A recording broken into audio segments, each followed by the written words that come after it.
날날 저게 무슨 날에 날라던 거 놈도 나나 당근을 같이 날랐으면 남이 없는 잘아버지라 이어져 살아 잘아버지라 이어져 살아 잘아버지라 한글로 가자. Okay, I need to do the cue, but I don't want to scare him. Okay, ready? Okay. Oh, sorry. I'm sorry. I scared our little guest here. Hi, I am Mark, and you're listening to the 8th episode of the Halla Holla podcast. For today's episode, we're at Jeju in the northeastern chunk of the island. And okay, I am an advocate of adopt, don't shop. As a father of 3 rescues myself, got 2 puppers and then 1 cat that is just an old man by now.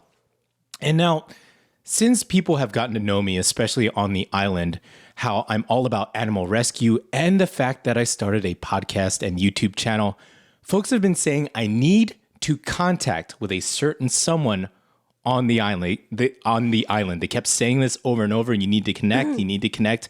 Well, today, I have the honor to meet this very person, someone who's been an integral part of the animal rescue on Jeju, but also in other parts of the world, Maggie Cheung. Oh, thanks for having us. Woo! Thank you so much for having me. Yes, thank you. Oh, man, I mean, she was really nice enough to invite us into her home, but we're going to get to that later. It's not just a house. It's not even her house anymore. I know. It's not hers. It's not hers. It's run by other things. An example right here, right? Exhibit A. There's so many like chords you can like get tangled in. It's awesome. So our first question, Maggie, that we ask all of our guests is, what brought you to Jeju? Okay, my name is Maggie Cheung. Mm-hmm. Hello, thank Hello. you for having me. I'm originally from Hong Kong. I was born in Hong Kong. I went to school in the United States, and I came to Jeju for 12 years. Well, the reason why I came to Jeju, long story. Go for it. So I studied accounting. My major was accounting. So then I worked at audit. Mm-hmm. I don't know if you know about, accounting audit, especially the hours is just really long. Yeah. So, 11 p.m., it's like a normal day. Yeah. But 2 a.m. and so every day. And then we started the day at 9. Yeah. So that kind of work, after so many years, Yeah. is just, I started to wonder why I exist on Earth. So I've been there. Yes. yeah, I know. So eventually, so I was working in the States, and then for a little while, I was working in Hong Kong. Mm-hmm. And then at some point, I was just like, screw that. Yeah.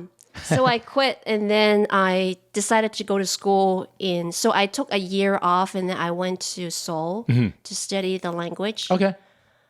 And then afterwards, I got married with my husband, and then we moved down to Jeju, and it's been my 12 years. Yeah. So what made you decide to go from, that life even in Seoul down to Jeju? Basically, I was following my husband. Oh, is that right? Yeah, right. So, sounds reasonable, right? Go. Yeah, sure. So, by that time, I just know that, accounting, auditing wasn't my thing. Yep. So, and then I moved to another country and started a new life. And now I was thinking, exploring. So, got married and then moved down here. Yeah. Great. Well, I followed a similar suit. It was just I was at a job and I was just burned out. It was recently. It happened during the pandemic, and even after my tenure at the job. Yeah, we were looking to just to. Exactly. Yeah. It's like at that time, I remember when I was working. Your face just looked like covered in a dough, and everybody obviously saw you that what's wrong with you? You don't look happy. Yeah. I remember I bumped into a friend, haven't met him for a long time, and then he was asking, so what do you like? And I was like, I like cats. Yeah. And then he goes, then quit and look for a job, working with cats. Yeah. And I was just like, yeah, that's only in the movie. Right. Who does drops that? everything? So, but Yeah. like at the end, I just, not a slightest thought that I would think eventually I would do something like this. Right. Well, we're not sure yet if she still likes cats because she's because the thing is, you have just this deep history when it comes to animal rescue, specifically cats, adoption, and fostering. You've seen just one fella. What's his name? Moon. You've seen Moon just walking around here, just chilling. But underneath this, there are like cats. There's another compartment over there.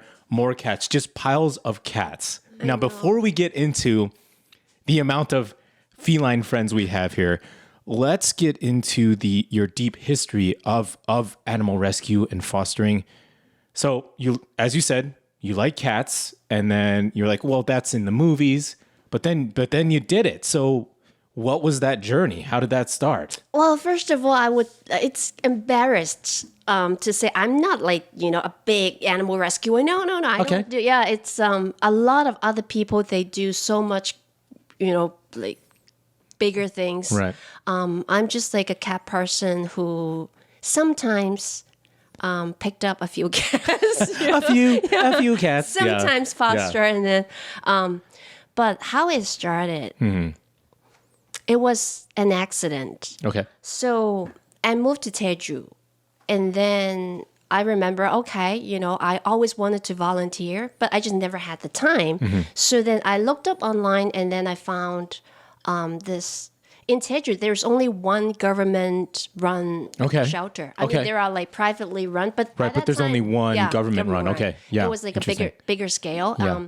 But by that time, I mean, pretty much when I looked online for like volunteering opportunities, that one show up.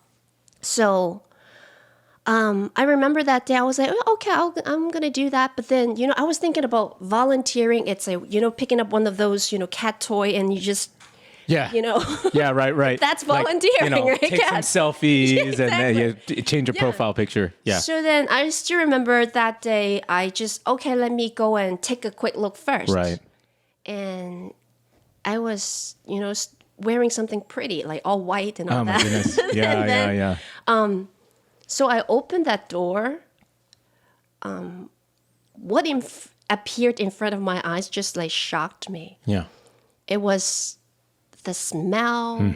It was a fairly broken shack for the cats. The conditions. Yeah. And then I opened the door, and all the cats, but they were like just like they were in the cages, obviously. So they were just like zombies. Like when they see people, they were just like meowing so vigorously, wanting to like help me, get me out of here. And it was like feces everywhere. Yeah. Right. Like poops, urine, I don't know what that is. So and then I asked them, I said, how often does people come and help and clean this place? And then they were like, so out of hand. And so then I was like, okay, I will start coming in. Yeah. Then that's when I first started going in, volunteering. So then it was a heavy, I just thought, I was just like, just clean everything, scrubbed everywhere, sparkling. Right. As you see, I have this type of capability. I'm sort of like a clean freak person. It's a very clean space for the amount of cats. We'll get into the numbers, but lovely clean space that you have here. So there's a thing about cleaning. So I mean, that's in my DNA. So then I was like, cleaning the place and, and all that. But then the very next day after that, I went back. It was like the same thing. Oh, man.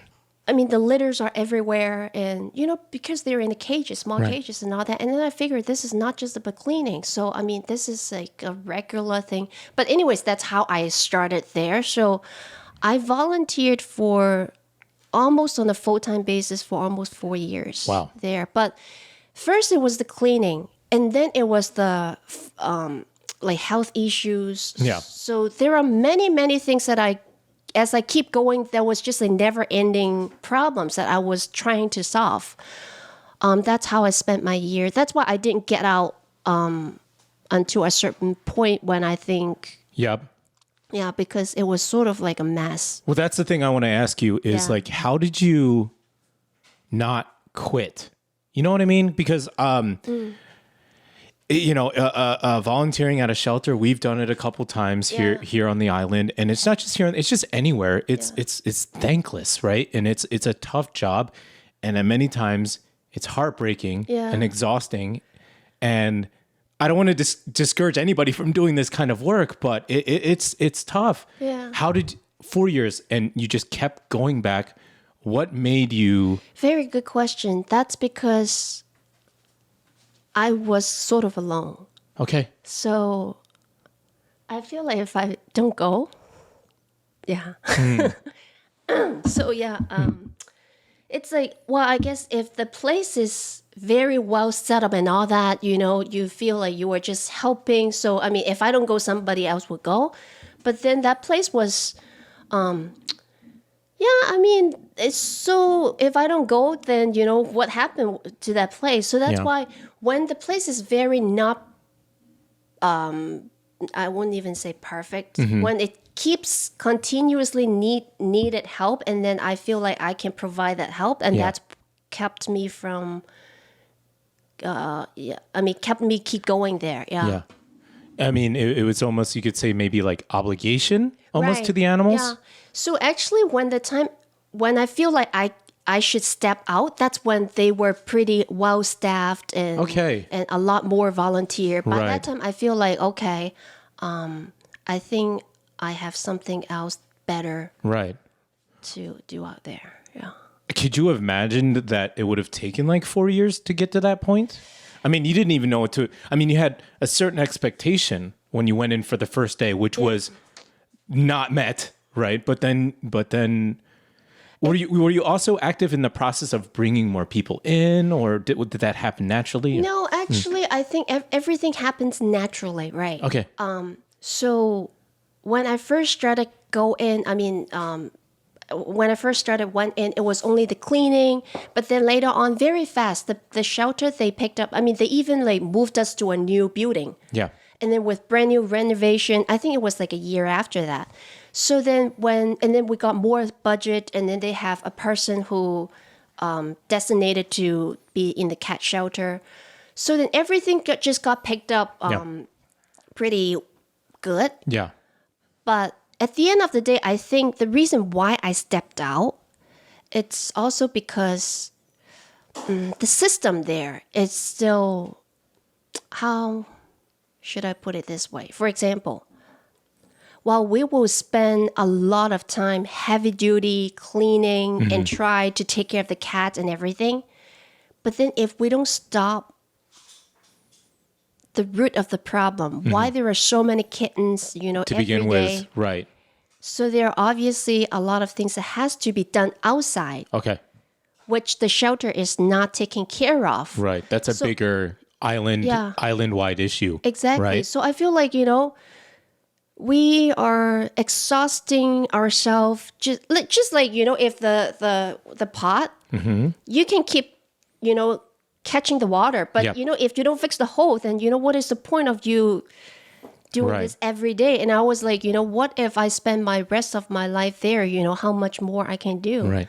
Yeah. Right. I mean, you can put the bandage on, you can put the Band-Aid on, but if you don't treat the illness, Yeah. that makes it sick in the first place, Exactly, right? yeah. I can also relate to you as well because I also had a stint. I think maybe some folks feel that too, coming to the island, not just specifically Jeju, but just like making a big move from something that was crazy. Yeah. And as you said, you were alone. And I resonate with that because there is a period where like, you don't even know what you're doing. Yeah. You didn't know what you're doing with your job. You were like questioning your existence there. Yeah. But then when you just have nothing, you also question your existence too. And it's kind of terrifying to do nothing. So you found these the shelter and the cats, and you did great by them. So yeah. Oh, yeah, you did. You did. So, now moving on from the shelter, you parted ways with the shelter, but now we are here at your humble abode, and you take there's animal rescuing and there's fostering, but this could really be considered next level because as I said, just behind this curtain here, and just how many cats are here in your residence? Right now, at the moment, 12. 12 cats. 12 cats. It really seems like 50. I don't know. It just seems like there are eyes everywhere. You really have to watch yourself. Are they all up for adoption? Are they all considered fosters, or do you have like some that you're like, all right? No, actually, the last 3 they're still looking for homes, and then prior to that, those I adopted them. Yeah. Because I told myself to stop at 4. That's a reasonable number. 4 cats, right? Yeah. But then from number 5 to number 10, they obviously got some issues. Yeah. Like health-wise. So those are basically, well, I hate to say that word, it's like unadoptable. So I We'll say the chances are slim, yeah. right? If they have certain conditions or, Yeah, especially right now, like the problem that I'm facing in Jeju, it's most of my adopters, our community is foreigners and is very small. So then I'm even having problems finding homes for adult cats, adult healthy cats. Yeah. So not to mention about their they have health issues. Right. Yeah. So 10 of them are my cats. That's where you finally called, you said that's the line, and even 10. So, yeah. And then the last three, I think they are, yeah. How long have you had them? How long have you had them though? Since my moving, they were all strays from my last home. Okay. So then when I was moving, I was super stressed, I told you. So Yes. at the end, I'm like, okay, let's go all together. Yeah. So, Yeah, we'll show the packed pictures of their vehicle, and it's just crate on crate. It looks like Tetris, you know what I mean, with all the different crates on top of each other. Yeah, I did post to try to look for homes for them, but then there were no words. So at the end, I'm not going to leave them down there because, well, there are different cases. There are, at the end, when I was moving from that place, there were 5 stray cats. But then 2 of them were untouchable. So they don't want to have anything to deal with you. And I'm not going to force them into a home. yeah, So then I found a really trustworthy, my neighbor. She really, likes taking care of cats. She's a really, great. kind-hearted person. Yeah, So she told me, we made the agreement, and I was so happy that she was willing to help. She said, I will take care of the 2. And then even now, she constantly send me pictures Nice. and they're still coming, they're fine. yeah, So then, but the other 3 that I was bringing, one of them, they were a kitten, and that last month she got adopted. oh great. And then, so the other 2, they were just really relying on me. Yeah, And then they were so affectionate and all that. So Right. I just had to you had to. pack them. I like how you said, pack them in, pack everybody all aboard. Yeah, I feel like your vehicle is the Totoro bus. I feel like that's it. That's you guys coming down. So that leads me to another question: is how did you come to? I don't want to say acquire, but were all of your cats strays? Were they from shelters? How did that come about? Yeah. So my first 2 I adopted from the other animal rescuer, which she was way senior than me. Right now, not in terms of age, but in terms of her, Right. she already retired, which is a person, a master person that I always go to when I have questions. Yeah. When I was in emergency, she's always helping, but she's sort of staying very low profile. I got it. Okay. Because what happened was, back then when she was active, literally people will put cats in front Dumping of her. cats at her property. So that makes Yeah. her feel really like discouraged, and then like it happens to a lot of the active animal rescuer. Right. So at the end, they just wanted to step out. Yes. Or be like, just You just very can't. low profile. You can't do it. Yeah. Yeah. So yeah, I adopted them, and then a couple others I picked them up, but that was like when I didn't have a lot. So then I was still okay. I can have one more.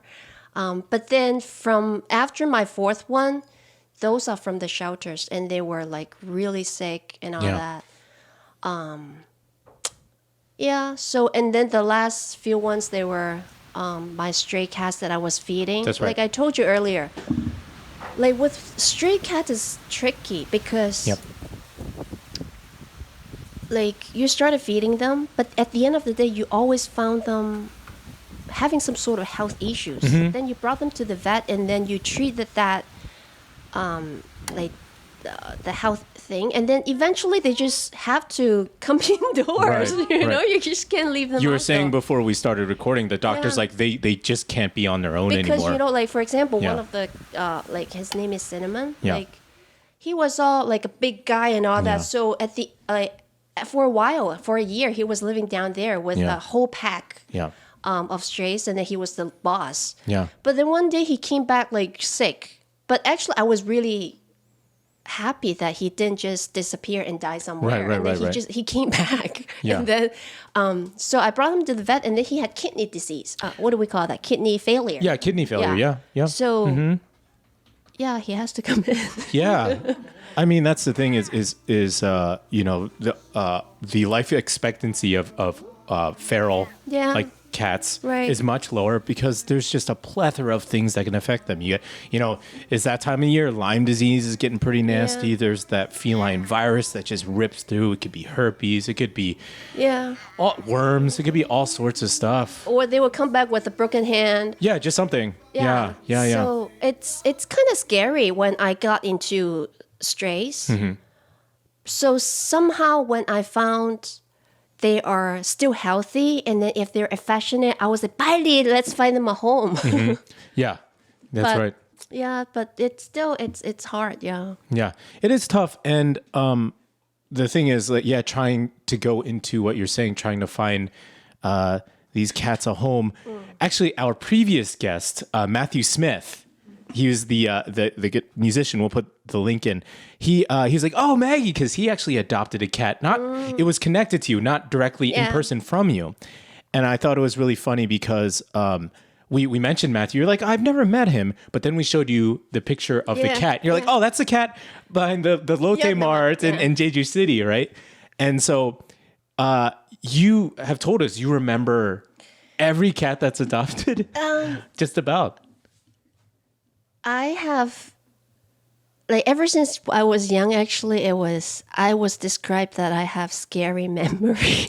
You were an accountant. I mean, you were, right? But the thing is- In auditing. The thing is, I remember all these little details Yeah. that, I mean, a lot of people just thought it's useless information, but yeah, I do remember. So, I mean, Yeah. in the shelter, if I spend time with the cat, I remember them. Yeah. Can you give a ballpark number since the shelter? Like how many cats have been adopted out? Would you know? In the shelter, Since the shelter, since like like by myself. yeah, or through.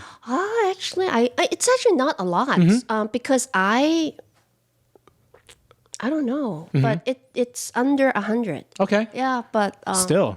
like I would say somewhere maybe I don't know, like 20 or so. Okay. I don't like in terms of quantity.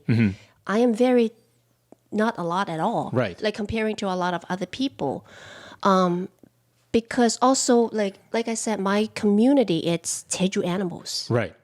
So it's only foreigners. Yes. Yeah. So So the number's lower, but also it's interesting that you say quantity because you could very, not easily, but you could just throw cats left and right and just make it a really fast, simple process that doesn't check anything. So you say, not quantity, but maybe we could say like quality over quantity in the adoption process because Matthew, he said that he was really impressed with the adoption process through you.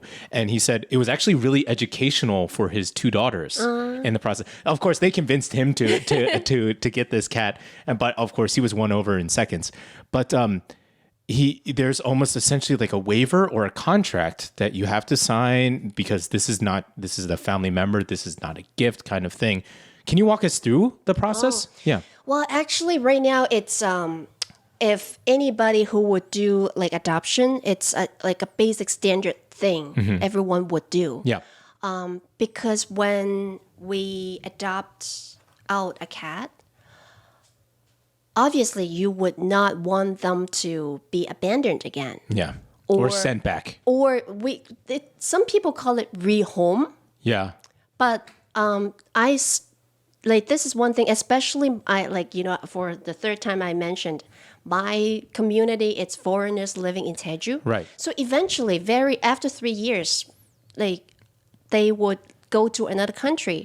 So one of the very first criteria that I have is that you have to factor in this cat in your career and your life and your travels. Relocation. Yeah. You can't. Yeah. Yeah. Yep. So that is the number one thing that I highlight, and which I have it in the adoption commitment. Yeah. So that was the very first thing. It's a lifetime companion. And commitment. Yeah. Yeah. So if you're in doubt, foster one. Yeah. Because sometimes people, they think, oh, even I can find them another trustworthy person, home, would that be okay? Right. But we don't want to encourage this influence. Right. If you are not able to do a permanent home, then you're not ready. So, you can do something else like a fostering. But eventually we really want to have this influence on people that this is your family. It's a lifetime adoption commitment. And then second thing, it was it was pretty much my experience in the shelter because every day we will get a lot of all different kinds of injuries. Yeah. Because if they are not an indoor cat. But a lot of people, they would think, oh, indoor, I don't like this idea because it's like a big, it's just like a prison. But we understand this is not perfect.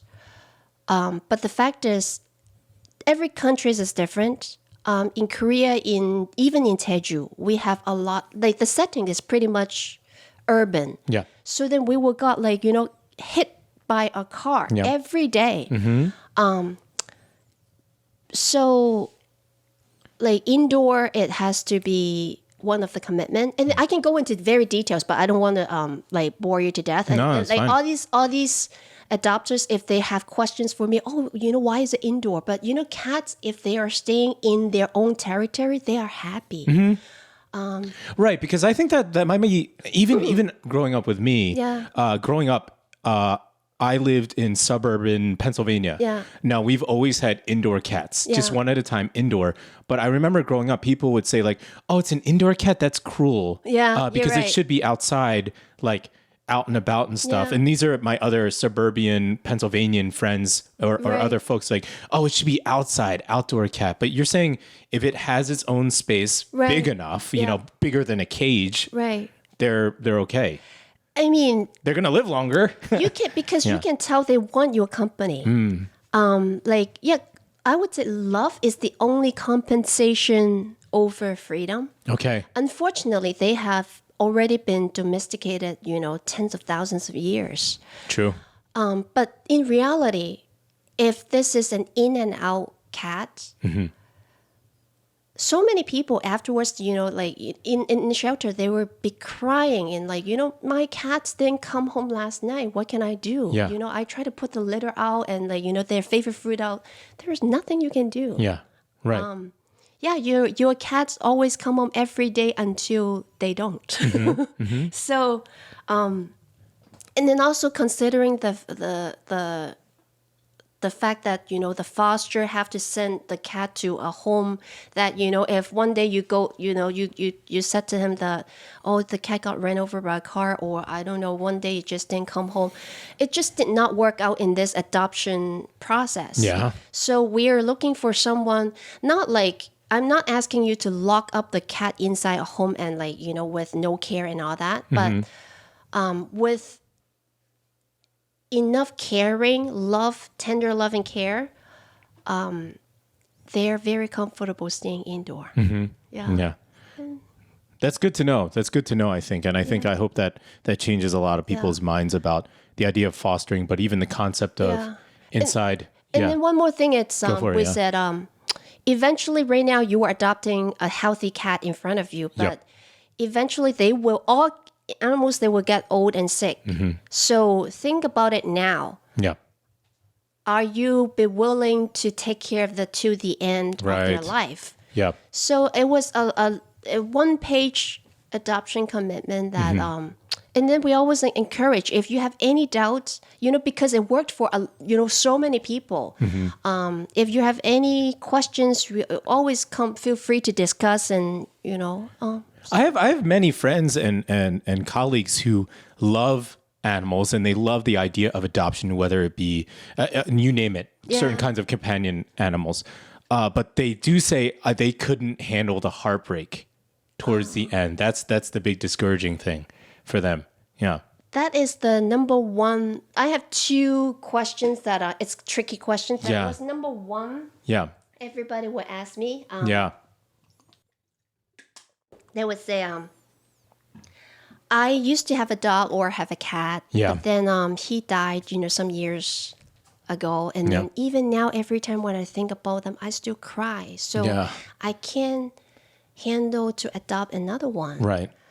And this is what I would say to them. And then again, this is earlier I said, I have a master friend. She's a lot more expert. Yeah. She once said to me, if we were to divide this whole population in terms of people who likes animals, who hates animals, some people who don't care, don't hate or don't like. Yeah. The biggest population is people who don't care. Yeah. I don't hate. Indifferent. As I don't hate as long as they don't bother me, but I don't love them. So we're okay. Yeah. But then, even though we keep on saying we have a lot more households who have animals in their home, still that is the tiniest population. And then people who would adopt a cat or a dog are only this tiniest population. Imagine this is already tiny enough comparing to the whole population. And these people, they have a cat or a dog. But then eventually they say, oh, I can't. So then that number even... Yeah, I mean, this number is even shrinking. Yeah. This is just unwise. And then there are so many cats and dogs out there who need a home. Yeah. They rely on this tiny population to grow. But instead, this is shrinking. Yeah. So this is what I said to them. The adoption, it's about, yes, you want to bring home a companion animals. So it's about you, but also add in the animal. It's also about them. When you adopt a cat or a dog, they lived a happy life. They were well loved and protected by you. And that's enough, my friend. So, so when they died, you cry with happy tears. Yeah. And then you know what? The very fast recovery, it's go adopt another one immediately and you will be healed right away. I'm getting really emotional right now. Yeah. Okay. Because it's actually reminding me of, I actually, if you look on my Instagram, I rescued a baby chamse, a sparrow. So it was just knocked out of a nest. And I raised it, it had no feathers and it was flightless and its eyes were still closed. So I raised it until it could fly. Yeah. And it was really wild. I could go to the park and it would sit on my shoulder and I would throw it in the air. But then just one day it just got sick and just died. And I was so heartbroken. But then people tell me, you have to understand that short stint was the best. Okay, fight through it, Mark. Fight through it. Come on, man. Let's go. All right. The sparrow lived a really good life, even though short, but Yeah, great. that's right. Right, so we have to pause the video here for a second because that sparrow that I was referring to, Little Bean, he passed away back in 2018, and I was heartbroken over it. But the thing is, as I was editing and working on this very video, during a dog walk, my dogs and I came across another baby sparrow that was abandoned and on the ground. So as I am editing this video right now, I have another baby sparrow. Fast forward to 2022, I'm literally looking right at it, and I just thought I'd share, and that's just really funny and silly because the universe sometimes doesn't make sense, and it makes all the sense, and it's just silly and crazy. So yeah, it's a beautiful thing, and also I'm very stressed about this little guy. And I hope he does okay. All right, let's get back on track here. Wow. Now, with all of your work, if you also look you up, or eventually it will connect to. It's not a rescue shelter. It's not really an official organization. So I think it'd be a good time to just kind of clear the air with what this is. It is the Jeju Animal Rescue Crew. JARC. And you can find them on Facebook. And so what is JARC? Yeah. Okay, so at the very beginning, we were active only on Jeju Animals. Okay. Jeju Animals is a group where, people it's English-speaking foreigners actively, it's a platform in Facebook group. So at the very beginning, we were only doing stuff there. And then 3 years ago, there was two other girls, Emily and Robin. They already left Jeju because they were teachers.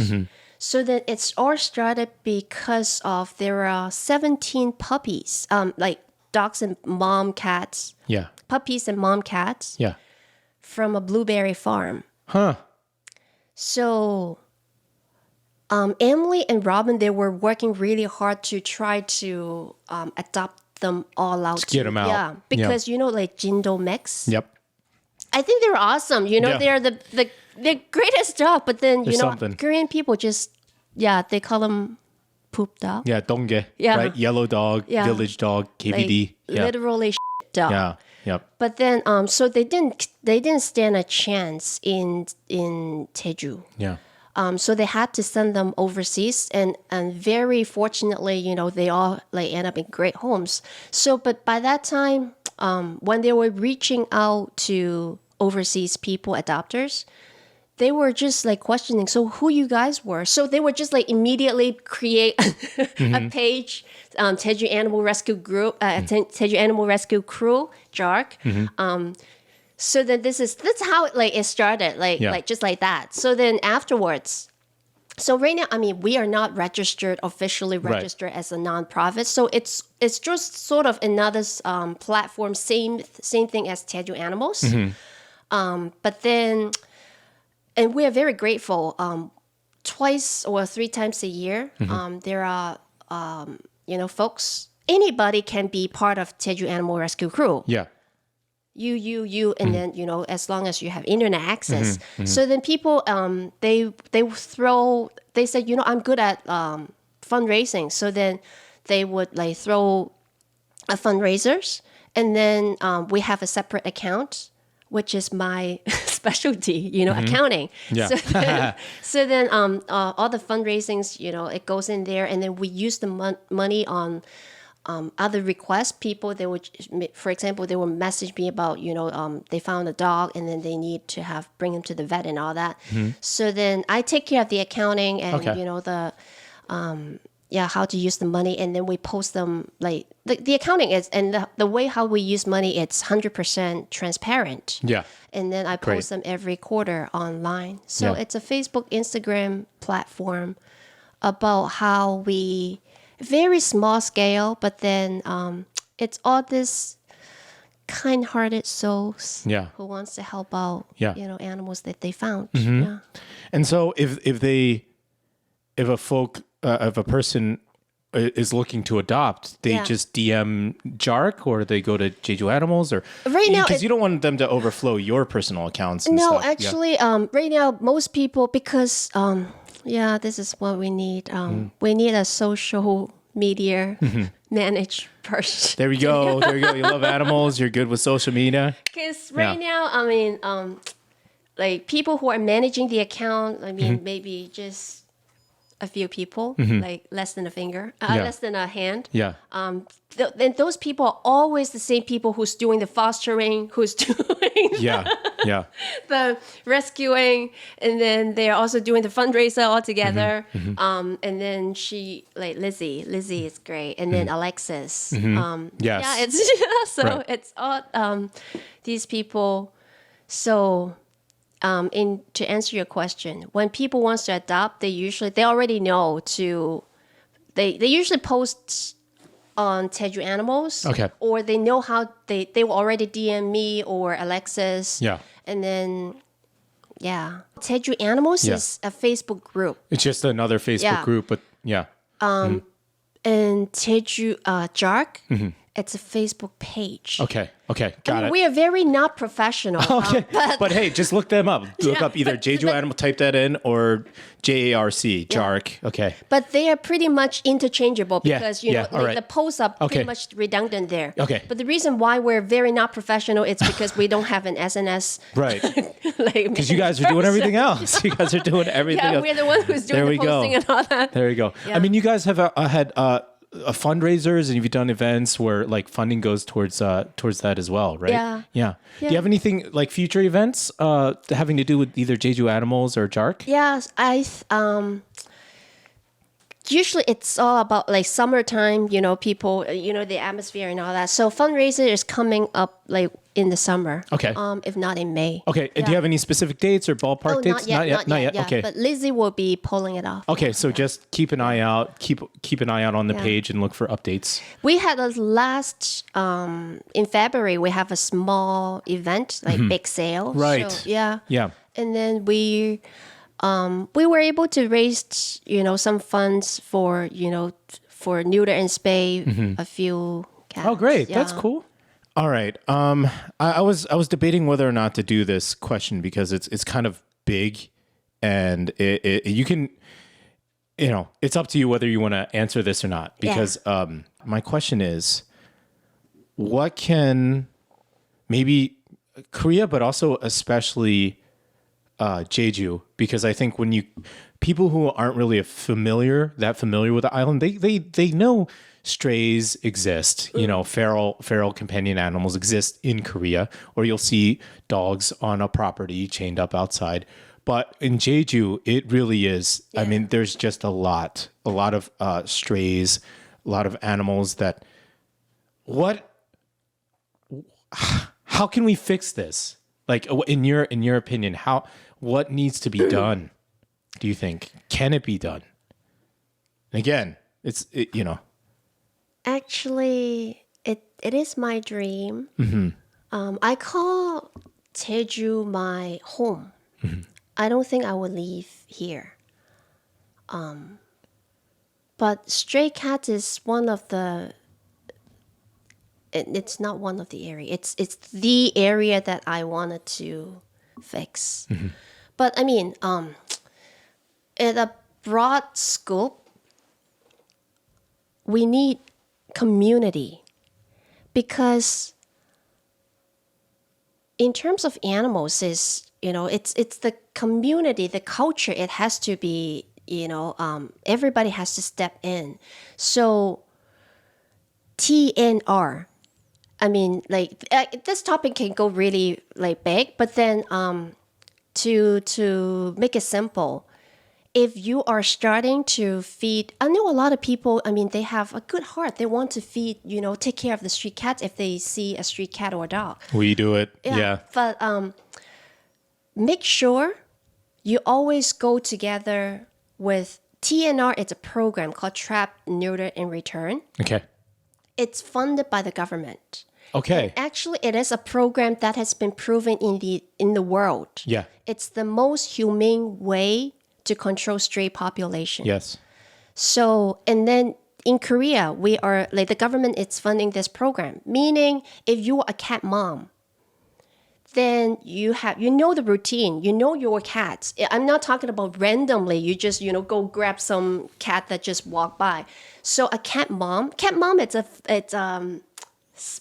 cute word in Korea. It means the mom or dad who takes care of stray cats. Cat dad is definitely a thing Yeah. too. Yeah. So Her father's a cat dad. Yeah. He's become one. yeah. So if you're a cat mom taking care of your strays, after you know their routine, make sure you participate in TNR. Get them them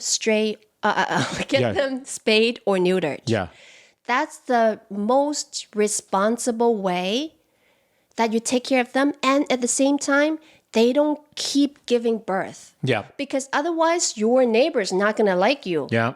Because they're gonna say, "Hey, this is why we have all these stray cats keep growing." Yeah. And then they are, and like they were meow and all that, making noise, and then they would jump on people's car, or they would do all Spray that. everything Yeah. or whatever. Yeah. But then if you told them you take care of your stray cats in a responsible way, which means you spay and neuter them, then they don't give birth to countless babies. And at the same time, cat fights reduced.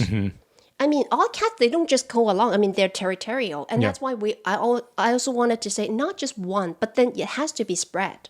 So then with all these stations setting up, but I would say, TNR, it's the... Got it. Yeah. And that- if you want yeah. to do TNR, find me. Yeah, okay. Oh, okay. Well, that I was going to ask that, but also I was going to say that that's a great educational experience too for the disgruntled neighbor. Yeah. Right. The neighbor who's angry at you. Be like, no, listen, I'm actually bringing them all in so I can Yeah. round them all up, and you tell that to these folks. Yeah. Then they know something like that exists too. Yeah. And like that, it's kind of like a Right. really cool way to educate and spread the word. So you said contact you, but a lot of folks here live on the island. They might just have like cats or other animals. Yeah. What's the process for TNR? If I'm just some person, just like, great idea. How do I do Yeah. it? How do I go through this process? Yeah, so like I said, I only help people who knows your cats. Yeah. Like not randomly. It's not- Yeah. Yeah. So once you're a cat mom or a cat dad, you know their routine, what time they're coming. Yeah. Because cats are pretty much they love routines. Yeah. They show up at that time, they show up every day. Yeah. So you know their routine, and then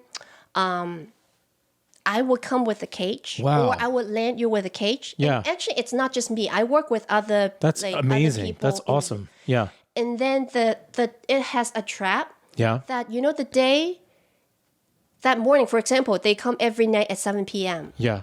So then by that time, you just put the cage there, you put in a little bit of food in there, and they will just walk right in. And then you trap them, and then you will call a number that the government will come and pick up the cat. Huh. Yeah. And then the city team, Jeju city team, that belongs to the shelter. They worked under the shelter. Okay. Yeah. Right. Yeah. Sure. Yep. Yeah. So then they will drive the cat to the designated vet, which they contracted with the government. And then after the surgery, the vet will go to the original spot, release the cat. They will take a picture as a proof. That's and done. fantastic. Yeah. That's amazing. Yeah. So for male cats, it's only 1 day. Yeah. Female, it's like 3 days. You got to wait a little bit. But go ahead. Go ahead. But the broad procedure was like this, but there are a lot of details, tricky things on how to do this right. In Jeju Animals, there are many folks who would be lovely to message with you and tell you how to do that. So if you're interested, you can PM me, or you can do a post on Jeju Animals. Then they will tag me in. That's amazing. I mean, that I have like kind of heard of the TNR sort of thing, but it's an amazing service that you're doing that I had no idea that you guys did. Yeah, that's great. Yeah, I mean, I'm just like nobody. You're not nobody. No, you're definitely Amazing. TNR, it's a government-run program, Yeah. but there are a lot of people who don't know how to do that. Yeah. So I'm just sort of sharing my experience. With Okay. people. Yeah. That's great. That's great. And I think it's kind of unique to Jeju, this kind of unofficial TNR service, because we have you and we have Jeju animals, other folks who are, hopefully on the mainland, there are other people who are also about that as well, They right? are much Absolutely. bigger too. Yeah. Okay. Yeah. So there you go. Look, remember that TNR. Yeah. Definitely. Awesome. Okay. Yeah, I'm just kind of blown away by that service. Very briefly, what are some other future projects, personal projects that you're thinking about toying around with for yourself? I mean, you said essentially your mission is to like fix this cat issue on the island. I don't know exactly what's going to happen. Yeah. I mean, throughout this journey, working with cats, I don't know, Mark. It's like I'm just walking day by day. I'm glad you said that. That's so that's No refreshing. idea. That's a refreshing. It's a very honest answer.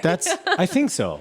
I think that's a great answer. I think you just keep going, keep one foot in front of the other, and what you're doing is great. The of course the fostering and what you've done, whether you're being very humble with. I can almost guarantee that you had a big part in the evolution of that shelter, and you yourself evolved into being a foster here. Yeah, I mean, I just wish you the best, and I think what you're doing is really important, and I just admire your passion, but also just your resilience to kind of fight through it, because it's not an easy thing. It's quite thankless. I mean, you kind of have to be connected and to know cats, because to see that they're thankful, because cats aren't very good at showing it sometimes. But I just want to say thank you for what you're doing, and please. Can we introduce the 3 cats for adoption? Oh yeah, sure. So producer. She mentioned, can we talk about like the 3 cats that are up for adoption? We can put a little like montage profile up for them. Yeah, actually, Lizzie has made a website. Oh, okay. A website and poster. So Okay. I will. Yeah, we'll put it. Yeah, we'll put the link in. Absolutely, go check it out. Yeah. And how can we find you, or how can we find? So we can find Jeju Animals and JRC on Facebook. Same thing. Same Facebook thing. and Instagram. All right, there you go. Yeah. We don't. Again, Yeah. That's definitely the best way to do it, I would But one say. thing I do want to say about the adoption of the 3 cats. Go for it. Yeah. Tricky, because that's also one thing I mentioned to you before. Like, they are close to the people that they're close to me, but then when people wanted to adopt them and they want to come and visit, you see, they just disappeared. Yeah. So, many people, they come to me and say, I want a very affectionate and a cuddly cat that I can snuggle with. Right. Lap cat kind of thing. Yeah. You will. I guarantee you, but just not on the first day. Yeah. So, any cats, they may be shy, or it would take time. Yeah. But of course, there are some cats that are very affectionate. Like, Like they don't right know away. you and they just like rub Right. against you. But don't give all the attention Right. to just them. Right. Be fair to other cats. In fact, they are special. I mean, not special. They are normal. Yeah. I mean, they have to know you. That's how. That's almost like how a cat should be, right? I mean, you don't expect a kid to call everybody mom and Right. follow everybody Right. home. Right. Yeah. So same thing as a cat. Indeed, they are perfectly normal, fine kid. I feel like if those same people, they're like, oh, I want like an affectionate cat, but then you have this cat, but then it's like super nice to everybody that comes. You're like, wait, I don't like that. Like, you know what I mean? I kind of like that, because we have a cat who's like a puppy to us, Yeah. but really shy to everybody else. I'm like, yeah, that's right, because it's mine. Exactly. You know? Yeah. It's a lot more special. So be generous to them. Right. In fact, these are a majority of the cats should be like that too. Yeah. Yeah. I mean, the fact that they are living, there's so many cats like hanging out, living in relative harmony. Yeah. You know what I mean? But I would say maybe like it's these 3 cats up for adoption. They're also not your novice cat, but like you as a person, I think it would help if you knew cats. Like I know cats, so I get it. I get it. Like if I would want to adopt one of these 3, I understand the process. Even just dropping it into a new home, they can just explode. It just explode into a pile of fur because it's sensory overload. So you just have to respect that. You have to know cats a little bit. Yeah. Give them time. Well, I could just talk all day about cats and the amazing thing that you're doing, but unfortunately, we do have to wrap up. But I'm so honored that you brought us into your home. Same here. And spreading this amazing word with Jeju animals, JARC, and also the trap, neuter, and release idea. I think it's an amazing thing that's happening, and I just wish you the best. And that is all the time that we have time for this episode of Halla Holla. So thank you so much. Thank you so much. Thank you. And I'm so happy that, we had at least one dude hanging out with us. Moon was hanging out. Now there's another one too. Nice. We're going to definitely put a lot of B-roll, cat B-roll. So be prepared for that. If you're watching, please give a like. Better yet, subscribe. Please check Jeju Animals and JARC online. We'll put all that information below. Please check it out. They're doing a great thing. You can follow Halla Holla on Instagram, and we also have the podcast version on Apple, Spotify, and Podbang. And again, those links will be provided for you guys. If you'd like to be a guest or even a sponsor, or just leave a comment, send us a DM. We'd like to get to know you. We're still trying to understand the island as well. And just feel free to reach us at hallahallapodcast@gmail.com. That's HALLAHOLLA podcast@gmail.com. I've been your host, Mark Wilson Che, and I hope you join me next time on Halla Holla. See you later. Bye.